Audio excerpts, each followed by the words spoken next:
Dios siempre ha estado dispuesto a llamarnos, a enviarnos y a tratar de equiparnos para que podamos hacer un trabajo para Él.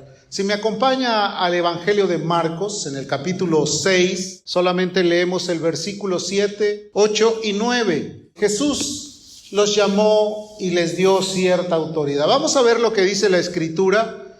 Después llamó a los 12 y comenzó a enviarlos de dos en dos y les dio autoridad sobre los espíritus inmundos. Y les mandó que no llevasen nada para el camino, sino solamente bordón, ni alforja, ni pan, ni dinero en el cinto, sino que calzasen sandalias y no vistiesen dos túnicas. Jesús llamó a los discípulos y les dijo: van a ir de dos en dos, pero no lleven nada para el camino. Quiere decir que cuando Jesús nos llama, nos asegura un llamado, pero no nos asegura un regreso.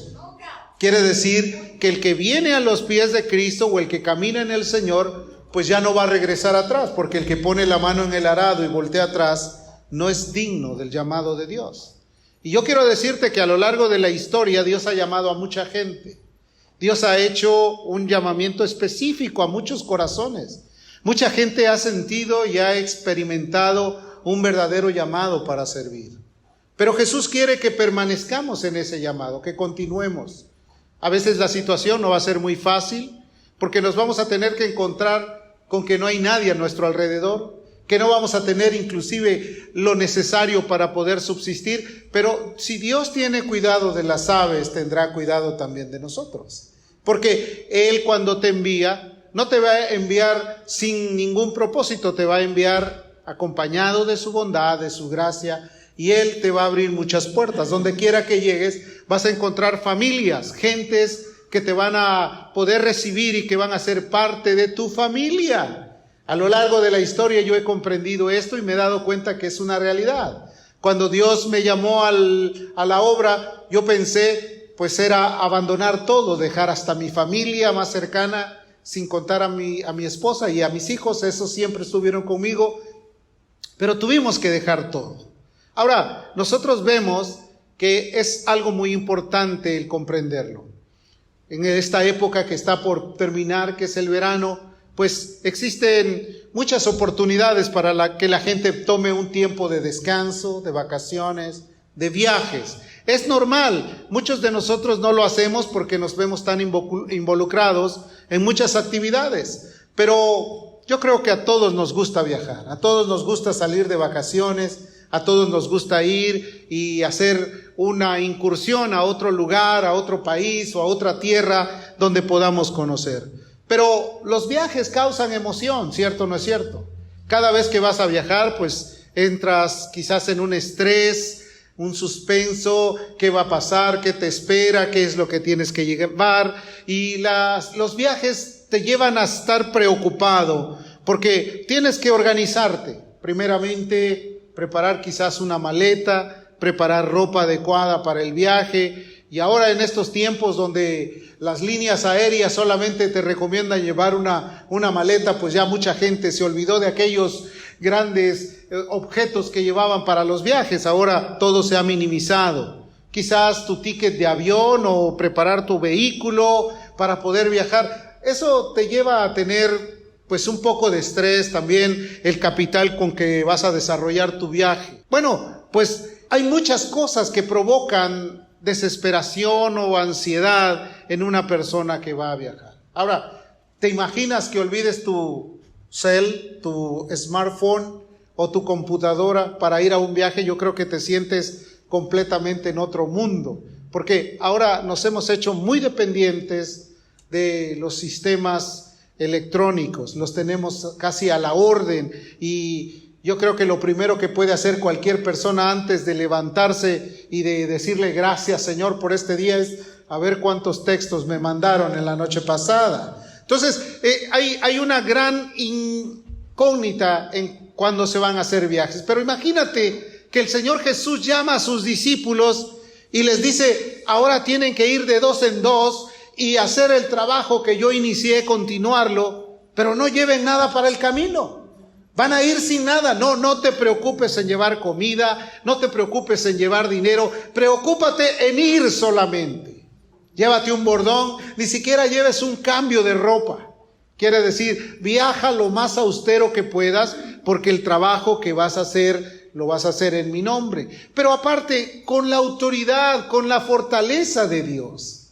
También Jesús les dijo que cada lugar a donde pisaren será santificado. Quiere decir, encontrarás una nueva familia. Encontrarás un nuevo vínculo donde puedas desarrollarte y donde puedas tener pues muchas cosas que a lo mejor anteriormente no podías tener. No lleves nada para el camino. El llamado de Dios es un llamado para tu propia existencia de obediencia hacia Dios. Es muy importante saber que hoy hay jóvenes que ya son adultos que desde niños tenían su famosa cobija. ¿Cuántos han oído o han visto o conocen a alguien o a lo mejor son parte de esos que tenían su cobija desde niños y ya está toda casi deshilada, pero todavía sigue siendo su cobija de compañía? Otros su almohada. Si no llevo mi almohada, yo no puedo dormir tranquilo. Y casi se colapsan si no encuentran la almohada o si la olvidan.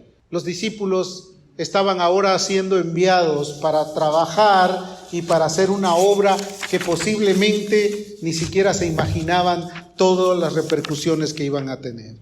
Nosotros nos hemos hecho muy dependientes de todas las cosas. Dependemos de muchas cosas y a veces dependemos de algo que ni siquiera nos va a dar el sustento necesario para seguir adelante. Jesús, cuando llamó a los discípulos, en primer lugar les dio autoridad. Les dijo que les correspondía seguir haciendo lo que él había iniciado. Quizás pensaron ellos, pero no vamos a poder llevar nada. Nada tienes que llevar para el camino. El Señor está garantizando que cuando te llama para bendecirte. No te llama para abandonarte en los momentos difíciles. Tampoco te llama para que en las pruebas tú te sientas ahogado o pensando que vas a sumergirte en un lodo o en un pantano. Te llama porque sabe que Él va a actuar contigo. El que inició la buena obra la perfeccionará hasta el día de Jesucristo. Dios nos llamó, Dios nos tuvo por fieles para ponernos en el ministerio. Ahora, cuando me refiero a esto, posiblemente un pensamiento pueda llegar a tu mente, pero yo no soy el pastor. Yo no soy el evangelista, yo no soy el predicador, pero eres parte de la iglesia. Y al tenerla que ser parte de la iglesia, eres un instrumento en las manos de Dios que va a ser utilizado en el momento menos oportuno. Cuando no te lo imaginas, Dios te puede usar porque Dios te llamó para que seas útil para la obra de Dios. No ropa, no dinero. La gente se va a encargar de hacer todo lo necesario por ti. ¿Estás dispuesto a creerlo? ¿Estás considerando que cuando Dios hizo un llamado o fijó su mirada en ti, lo hizo porque tiene planes que tú no conoces? Los planes de Dios a veces están muy ajenos a nuestros planes. Ni siquiera nos imaginamos qué es lo que Dios quiere de mí. ¿Por qué me elegiste a mí? ¿Quién era yo? ¿No dice la Escritura que muchos siervos dijeron lo mismo? ¿Cómo te atreviste a mirarme a mí si yo era de labios inmundos? Decía Isaías. ¿Por qué pusiste tu mirada en mí? El apóstol Pablo, quien era un perseguidor de la iglesia, dijo, y me tuvo a mí como si yo fuese un abortivo. Quiere decir, como si yo fuese lo último, el desecho del mundo. Me llamó para la obra del Señor. Tú a lo mejor en tu mente estás pensando, ¿yo qué hago en la iglesia? ¿Cuál es el camino que debo de hacer? ¿Por qué tengo que estar yo buscando resoluciones en Dios si yo puedo con mi propia vida? El ser humano piensa que es el arquitecto de sus propias decisiones y a veces esos arquitectos son reprobados porque sus decisiones solamente causaron destrozo en el largo de su vida. Pero cuando te encaminas con el Señor, cuando pones tu mirada en Él y decides obedecerle a sus mandamientos, Dios está dispuesto a hacer todo lo necesario por ti. Nosotros debemos de estar dispuestos a creer confiadamente en que Él tiene buenos planes para nosotros. Yo tengo pensamientos de paz, decía el profeta Jeremías de parte de Dios. Pensamientos de paz son para vosotros, no pensamientos de mal. Él quiere derramar toda su indicación, su instrucción, para que nosotros logremos vivir una vida con propósito, una vida de felicidad. En el mundo vamos a tener aflicciones y demasiadas. Sin embargo, en Cristo Jesús tendremos soluciones. A veces habrá que esperarlas, pero no tarda el Señor en traer respuesta a nuestras necesidades. Lo hemos visto, hemos sido testimonios de eso.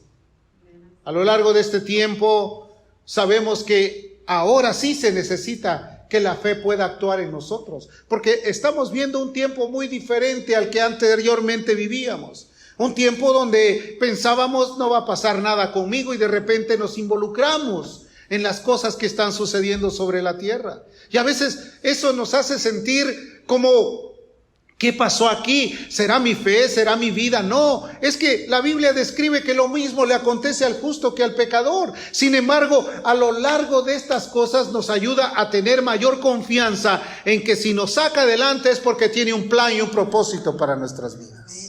Dios lo va a hacer. Hebreos capítulo 11, en el capítulo 11, versículo 1 al 3, Hebreos habla mucho acerca de la fe. Creo que es el libro que habla donde Dios dejó establecido un manual completo para que comprendiéramos que la fe es algo importante para poder vivir como cristianos.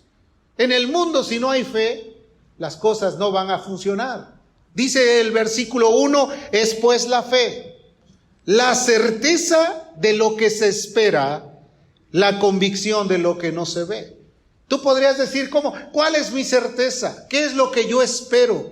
Si yo no tengo ni siquiera una circunstancia que pueda decir me favorece. A lo mejor en esta mañana tu vida está esperando respuestas a muchas inquietudes que tienes. Posiblemente sientes, si no me ayuda Dios, nadie me va a ayudar. Y créelo que Dios es el único que nos puede ayudar para darnos respuesta a nuestra necesidad, para confortar nuestra alma, para hacernos sentir completamente respondidos por Él. Dice además, porque por ella alcanzaron buen testimonio los antiguos. Quiere decir, ellos tuvieron un buen reporte porque confiaron en Dios, porque tuvieron fe, porque alcanzaron con la promesa de Dios el confiar en Él, el tener la seguridad de que Dios lo iba a lograr, que Dios lo iba a hacer. Por la fe entendemos, dice, haber sido constituido el universo por la palabra de Dios. No fue por la pura palabra que Dios organizó este mundo, que ahora hay países que les llaman del primer mundo, del segundo mundo y del tercer mundo, porque todo está organizado. Dios lo organizó de esta manera. Y vivimos quizás en el país número 1, donde está a la vanguardia de otros países, que tenemos todo a nuestro alcance. Pero la Biblia dice que al que más se le da, también más se le demanda. Nosotros vamos a tener que tener la responsabilidad de cumplir más, porque Él nos ha traído a un lugar a donde fluye leche y miel, donde siempre Dios nos ha favorecido de todas maneras. A pesar de que pensamos que no va a haber respuesta, Dios siempre nos ha favorecido. Entonces debemos de estar comprendiendo que si ellos alcanzaron buen testimonio, ellos dieron buen reporte, nosotros en esta época tenemos la oportunidad de dar el mejor reporte. Pati leía el versículo 4, dice que ellos no alcanzaron lo prometido, pero a nosotros nos dio algo mejor. ¿Por qué? Porque ahora entendemos que Jesucristo murió por nosotros, que nos hizo libres, que nos libró de la condenación y que aparte camina a nuestro lado. ¿Cuántos dicen amén? Ahí a tu lado está. Él está dispuesto a ayudarte. Déjame explicarte algo muy importante. Dice la Escritura que Él nos buscó a nosotros y no nosotros a Él. Posiblemente nos encontrábamos encendidos en todas nuestras preocupaciones, tratando de alcanzar aquello que era inalcanzable de acuerdo a nuestras fuerzas. Si Dios no se apiada de nosotros, hermanos, nuestras vidas serían la bancarrota total en este mundo. Pero tuvimos que asumir riesgos al llamado. Cuando Dios te llama, obviamente empieza a escudriñar tu vida y te hace ver qué es lo que tienes que dejar, qué es lo que te estorba. Como cuando un barco va en alta mar, lo primero que hacen es arrojar todas las cosas que saben que no tienen ningún valor o que tienen un valor mínimo, pero que hay algo más importante que es conservar la vida. Y entonces empiezas a despojarte de todas aquellas cosas que para ti eran producto de frenar la bendición de Dios sobre tu vida. Y sobre todas las cosas, lo primero que debemos de hacer es buscar la bendición de Dios. Amén. Y hay que asumir riesgos. Los riesgos que Dios quiere que asumamos son la obediencia a ese llamamiento. No, aunque digas yo no soy el predicador, no soy la persona que habla, Dios te llamó con un propósito. Puedes hacer muchas cosas por el reino de Dios. Puedes inclusive ser mucho mejor que predicadores haciendo la voluntad de Dios, aún en lo que tú tienes como conocimiento de parte de Él. Porque al que se le da también se le pide. Entonces, Romanos 14:23 nos dice la Escritura: pero el que duda sobre lo que come es condenado, porque no lo hace por fe. Y lo que no proviene de fe, dice la Escritura, es pecado. Quiere decir que tienes que tener mucha confianza, aún hasta para comer. Y aquí lo pone de una manera muy sencilla: aún dudando de lo que vas a comer. Dios quiere que tengas la confianza de que todo te lo ha permitido Dios. Que cada día que te sientas a la mesa, sabes que Dios suplió el pan en tu mesa. Amén. Que fue algo posiblemente de lo que no querías, pero es nutritivo para ti. El pueblo de Israel pensaba que el mucho maná que estaba recibiendo, pues ya era algo que ya le había hostigado. Dijeron: puro maná, puro maná. A veces nosotros estamos acostumbrados, pues ni modo, otra vez a lo mismo. Pero es algo que te va a nutrir, que te va a ayudar a poder hacer las cosas en medio de este mundo que te exige demasiada fuerza o actividad. El día que te dejas de estar activo, ese día empiezas a caer en una relajación, inclusive hasta en un momento en el que te puedes ir a una depresión o a una ansiedad. ¿Por qué? Porque no haces nada, porque hay inactividad. Y yo creo que Dios quiere que todavía tengamos mucho que hacer. Primer punto que te quiero mostrar es que la fe es necesaria para poder vivir sobre la faz de la tierra. Sin fe es imposible agradar a Dios. La fe que te da seguridad en que tú eres un hijo de Dios. Una cosa es decir: yo pertenezco a la iglesia, yo soy de la iglesia, yo participo en la iglesia. Pero otra cosa es que tú puedas tener la confianza y la seguridad: yo soy un hijo de Dios. Tú eres una hija de Dios. ¿Qué te parece? Esa es la gran diferencia. Porque ser parte de un grupo, de una iglesia, eso es muy común. Cualquiera puede ser parte. Y como yo lo he dicho en ocasiones, el primero que llega a la iglesia a veces es el diablo. Para tratar de meterte sueño, inquietud, distracción, y para hacerte perder la visión en lo que Dios quiere para ti. Tener la fe necesaria te lleva también a realizarte como un verdadero discípulo. Los cristianos, los discípulos de Cristo, pudieron hacer la obra de Dios porque estaban confiando en que el que los había llamado estaba ahí para respaldarnos. Jesús les dijo: en esto conoceréis que sois mis discípulos, en que os améis los unos a los otros. Una de las primeras características que podemos nosotros dar como evidencia que somos hijos de Dios es que tenemos amor por nuestros hermanos. ¿Cuántos dicen amén? Amén. Y no el amor, ese amor que es solamente ficticio, te amo, te quiero, no. El amor que no hace mal al prójimo, que ayuda, que soporta. Porque si no lo hacemos, entonces nuestra vida no está teniendo estas cualidades. Santiago capítulo 2, veamos el versículo 17 al 24. Así también la fe, si no tiene obras, es muerta en sí misma. Quiere decir que la fe tiene que tener una práctica, tiene que realizarse. No es lo mismo decir yo tengo fe pero no hago nada por el reino. La fe implica que te va a llevar a un punto de acción a donde vas a realizar las actividades que Dios quiere que hagas. Muchos le preguntaríamos: Señor, ¿y yo qué quieres que yo haga? Hay infinidad de respuestas en la Biblia que te afirman lo que Dios quiere que hagas. Que estés siempre gozoso, que ores sin cesar, que des gracias a Dios en todos, que des testimonio, que le compartas a la gente. Hay infinidad de respuestas para saber qué quiere Dios que tú hagas. El joven rico se acercó y le dijo: Señor, ¿qué debo de hacer para heredar la vida eterna? Y Jesús le dijo qué era lo que él necesitaba. Posiblemente en su afán de poder pensar que él ya tenía todo el camino recorrido, le dijo: mira, todo esto yo lo he guardado desde mi juventud. Y Jesús le dijo: una cosa te falta. Y era lo necesario que él supiera. Vende todo lo que tienes, dalo a los pobres y sígueme y tendrás tesoros en el cielo. Sígueme, ven conmigo, ve a hacer mi voluntad, ve a realizar mi trabajo. Y entonces dice la Escritura que se fue triste por el camino porque tenía muchas posesiones. A veces no tenemos ninguna posesión, a veces somos escasos en las posesiones y a veces estamos pensando, yo no puedo dejar lo poco que tengo. Cuando tú le dejas todo en las manos a Dios, Dios será suficiente para suplir todo lo que te haga falta conforme a sus riquezas en gloria. Porque Él es bueno, porque para siempre es su misericordia. Porque no va a fallar el llamado de Dios para con nosotros. Si Él lo dijo con toda claridad, es que nos implica o nos involucra a tener una fe con acción. Una fe sin acción no sirve de nada. Es la promesa. Sería como prometer algo con un papel pero sin cumplimiento. En el mundo estamos acostumbrados a escuchar promesas. Oh, yo te prometo, yo te voy a ayudar, yo voy a estar contigo, yo esto. Y de repente todo se lleva y se destruye y se rompe.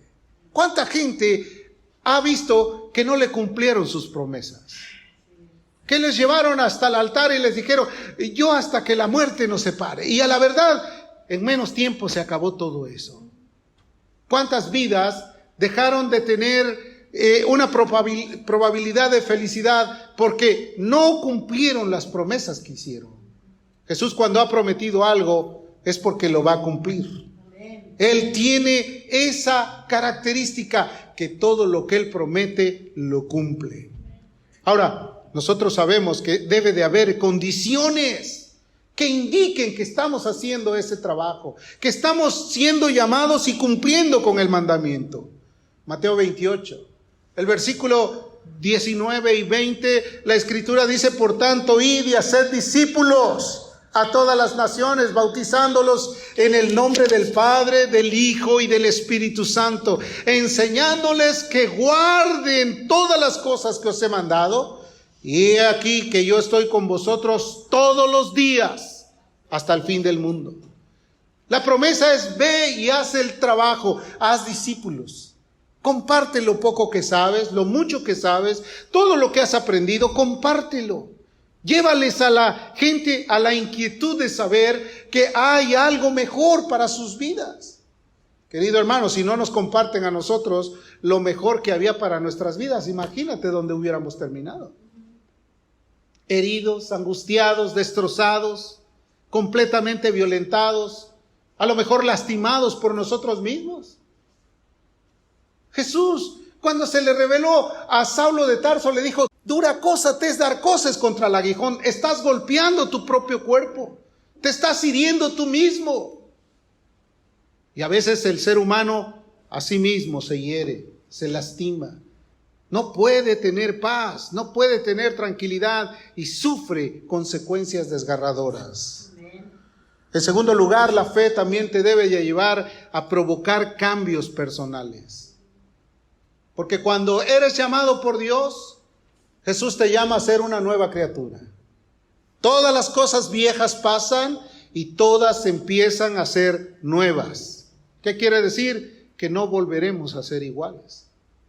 ¿En qué sentido? Que nuestras vidas pasadas van a tener que dejar o ser solamente una historia. No las puedes borrar. No hay una goma que borre nuestro pasado o el historial de nuestra vida, sino al contrario, eso quedó presente ahí para recordar que para atrás no volvemos, porque ahí está el dolor y el quebranto. Ahí está el sufrimiento, ahí estuvo toda la tragedia de nuestra vida. En el pasado dejamos el dolor, las lágrimas, el quebranto y toda la miseria espiritual en la que vivíamos. ¿Crees que sería mejor volver atrás que seguir hacia adelante? No, hay que poner la mirada en el autor y consumador de la fe. Hay que poner la mirada en la meta que tiene un llamamiento supremo a nuestra vida. A veces querer regresar atrás, la historia o el pasado te trae recuerdos que a veces dices: ay, pero cómo quisiera regresar ahí. No, atrás está todo lo malo. Cuando el pueblo de Israel salió de Egipto, ellos se sentaban y estaban ahí platicando. Oh, yo me acuerdo cómo en Egipto estaban las ollas, había el pescado, los puerros y había todos los caldos que comíamos allá. ¿Cómo anhelo yo estar ahí? Pero se olvidaban de lo más terrible que les había sucedido. Habían sido esclavizados, habían sido forzados a trabajar horas extras sin paga, habían estado bajo la esclavitud de Faraón. Y a veces muchos recuerdan esos momentos porque el diablo es sutil a veces para meter engaños. En el pasado, no, en el pasado yo tenía todo, no teníamos nada porque del lodo nos sacó el Señor. De ahí, de la basura. ¿Cómo vamos a recordar ese pasado? Sí, a lo mejor hubo tiempos bonitos, pero eran contados con los dedos a comparación de toda la tragedia en la que estábamos viviendo. Se necesita que la palabra que recibamos pueda tener la aprobación de Dios para que nosotros podamos enfilarnos.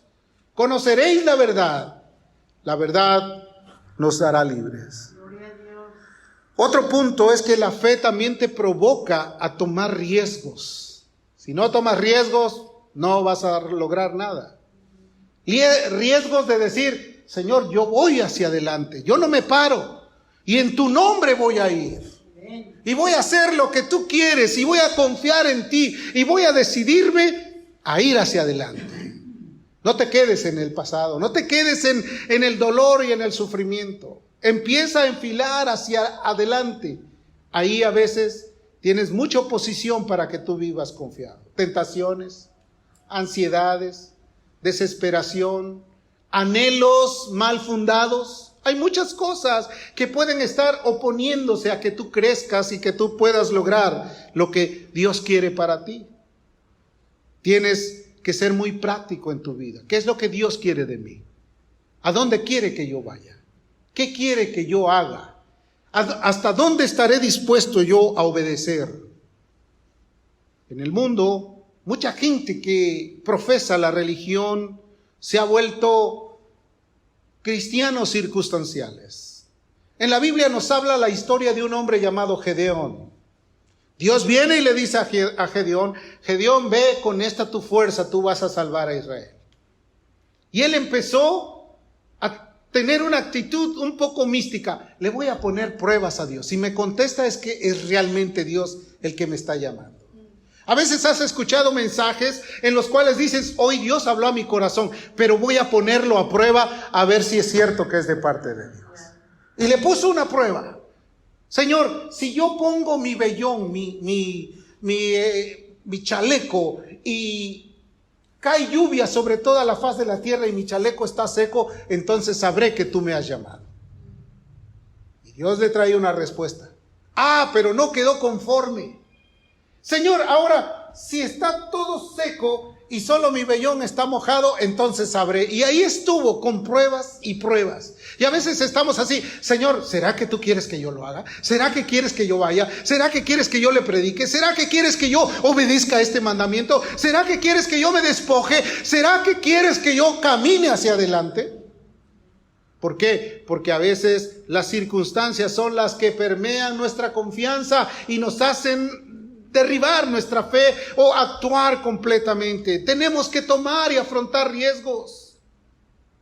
Estaba leyendo un libro acerca de la historia que no se contó o que no se escribió, y hablaba acerca de cómo en China, por allá por el año de 1970, 60 y tantos, cuando el gobierno de Mao Zedong había traído una verdadera persecución sobre la iglesia, hablaba de mucha gente que había sufrido. Y tomé parte de la historia de una mujer cristiana que pasó 24 años en la prisión.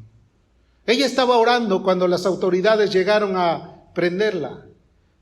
Ella no se sorprendió porque el Señor ya le había preparado su corazón. De hecho, en el momento en que la prendieron, el Espíritu Santo de Dios vino sobre ella, la llenó de alegría incontrolable.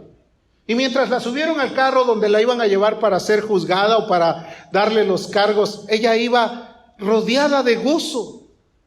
De tal manera que cuando los policías la volteaban a ver, pensaban que estaba desquiciada o que posiblemente había perdido el juicio por tantas enseñanzas que había registrado. La presión que tuvo ella fue bastante fuerte, pero ella estaba ahí testificándole a los oficiales. Cuando llegó a la barra donde estaba el oficial que tomaba los datos, ella le dijo con todo el corazón: hoy yo vine no para registrarme, sino para que tu nombre pueda estar escrito en el libro de la vida, le dijo aquel que estaba tomando las notas.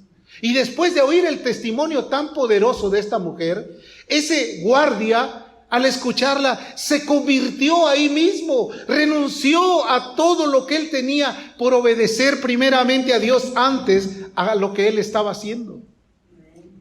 Y ella dice: yo estoy aquí, pero no estoy cautiva, porque la palabra de Dios que mora en mi corazón no está presa.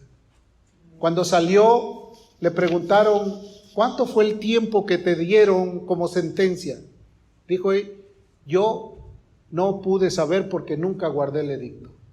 Yo viví los mejores días en la cárcel, predicando y haciendo ver que Jesucristo es una realidad. Eso sucedía en China. Y yo quiero decirte que nosotros tenemos muchas cosas a favor. Si pudieras escuchar todos los testimonios de la gente que vivió en el periodo de Mao Zedong, comprenderías que vivir en un estado donde había demasiada persecución, para muchos era intolerable, pero muchos dieron su vida por causa de Cristo. Es más, había personas que se aprendían libros completos de la Biblia de memoria, porque no había Biblias. Y si alguien traía una Biblia, empezaba a deshojarla para regalarle una hoja a cada persona para que ese fuera su propio alimento. Hoy tenemos una gran cantidad de artículos que hablan de Biblia, que enseñan, y cada día hay versiones nuevas. Y si vas a la web, encuentras infinidad de enseñanzas. Pero déjame decirte que con tanta abundancia, en este tiempo la Biblia es el libro menos leído. ¿Por qué razón? ¿Por qué razón? Porque a veces estamos pidiendo señales. ¿Será que Dios quiere algo conmigo? ¿Será que Dios está dispuesto a ayudarme? Como resultado, la fe tiene que estar ejercitada para poder lograr tener un mayor efecto en nosotros. Hebreos capítulo 11, verso 2 dice: porque por ella alcanzaron buen testimonio los antiguos. El Salón de la Fama de la Fe está escrito en el capítulo 11 y dice que alcanzaron buen reporte los antiguos. El versículo 33 del mismo capítulo 11 dice: por la fe conquistaron reinos. Se está refiriendo a los primeros cristianos. Por la fe Josué llegó y dio la vuelta alrededor de Jericó y Dios derribó los muros de Jericó para que ellos tomaran autoridad sobre esa nación.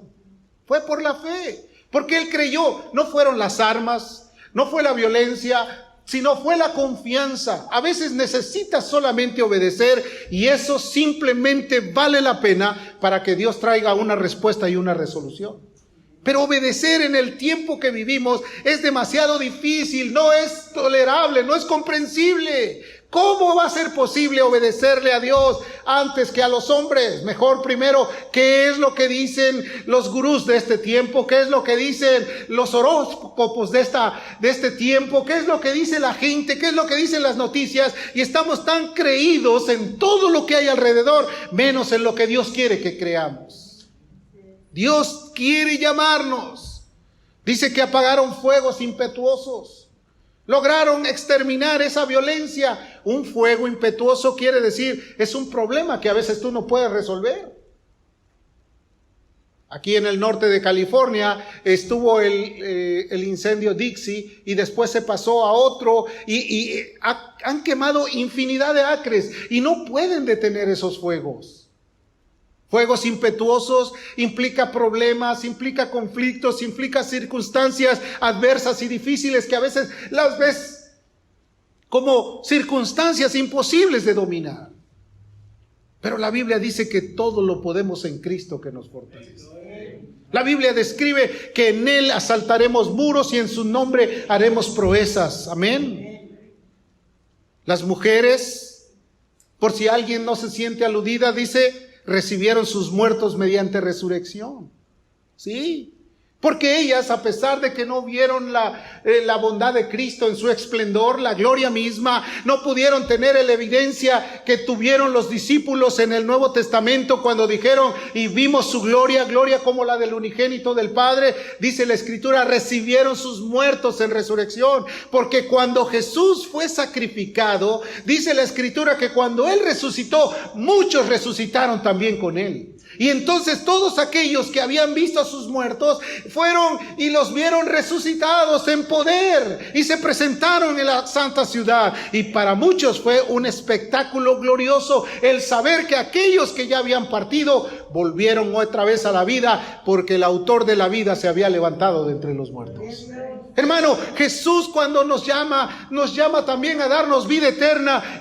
La muerte no se enseñoreará más de nosotros. ¿Dónde está, oh muerte, tu aguijón? ¿Dónde, oh sepulcro, tu victoria? Sí, todos tenemos que morir, pero qué glorioso es que el que muere en Cristo va directamente al Padre. Amén. Otros experimentaron vituperios, azotes, pruebas, fueron apedreados. Si comprendiéramos todo el sufrimiento que ha tenido la iglesia a lo largo de la historia, nosotros compararíamos y diríamos, Señor, qué comodidad, qué cómodos estamos. Tenemos todo lo que Dios quiere para nosotros, pero nosotros le estaremos dando todo lo que Él quiere de nosotros. Esa es una buena pregunta. Dice el verso 37, fueron apedreados, puestos a prueba. La prueba de vuestra fe produce paciencia. Y el verso 38 dice, de los cuales el mundo no era digno. Querido hermano, fíjate hasta dónde nos ha dignificado Dios, que el mundo no es digno de que haya cristianos. Que si la iglesia no está todavía en la tierra, esto sería el caos total. Porque si no se ha manifestado el hombre de iniquidad, el hijo de perdición, es porque todavía hay algo que al presente lo detiene. Y dirían, ¿pero qué es lo que lo detiene? El Espíritu Santo. ¿Y dónde mora el Espíritu Santo de Dios? En sus hijos. Y el día que se ha quitado, entonces acuérdate. Si ya hay señales, ya hay movimientos, ya hay cosas que están sucediendo, hay vidas que ahora están expectantes de qué es lo que sigue. Terremotos, huracanes, revueltas sociales, problemas en países, hambres, enfermedades, pestes. ¿Qué más queremos? ¿Qué más queremos? Frialdad en la iglesia. ¿Qué más queremos? Muchos han vuelto atrás, muchos han dejado de caminar con Cristo, muchos se han olvidado de tener temor a Dios, muchos han venido a molestar al pueblo de Dios. Pero Cristo todavía tiene respuestas para nosotros. Lucas capítulo 10, el versículo 17, dice la Escritura que cuando los discípulos regresaron después de haber obedecido la orden, dice, volvieron los 70 con gozo diciendo, Señor, aún en tu nombre los demonios se sujetan. La autoridad que les había dado Dios fue real, no fue solamente algo fingido. ¿Por qué no se ve esa autoridad? ¿Por qué no se ve ese poder? Porque hace falta sumisión a Dios. Jesús les dijo, yo veía a Satanás caer del cielo como un rayo. Yo les doy potestad de hollar serpientes y escorpiones. Amén. Pero lo más importante les dijo, no os regocijéis que los demonios se sujeten, sino que vuestros nombres están escritos en el libro de la vida. En eso alégrate. Y muchos desafortunadamente no están escritos. Pero si tú estás escrito, permanece ahí. Quiero concluir aquí en Hebreos 11, verso 6. Es un texto muy conocido. Dice la Escritura, pero sin fe es imposible. No hay posibilidad alguna. Sin fe es imposible de agradar a Dios. Concluyo con esto. La fe es necesaria para nosotros. La fe debe de tomar riesgos y la fe tiene que provocar resultados. Y sin fe es imposible agradar a Dios. No es esa fe que dice tener mucha gente, porque muchos dicen yo creo, también los demonios creen y tiemblan. Sino la fe es la certeza de lo que no se ve, pero es la convicción de lo que se espera. Y yo creo que debemos esperar que la bendición sea grande para nosotros y que el día que nos llame a cuentas podamos entrar en gozo y alegría. Los que se quedan son los que sufren, los que se van con gozo, porque saben que estarán con aquel que nos ha amado en todo momento. Cierra tus ojos un momento.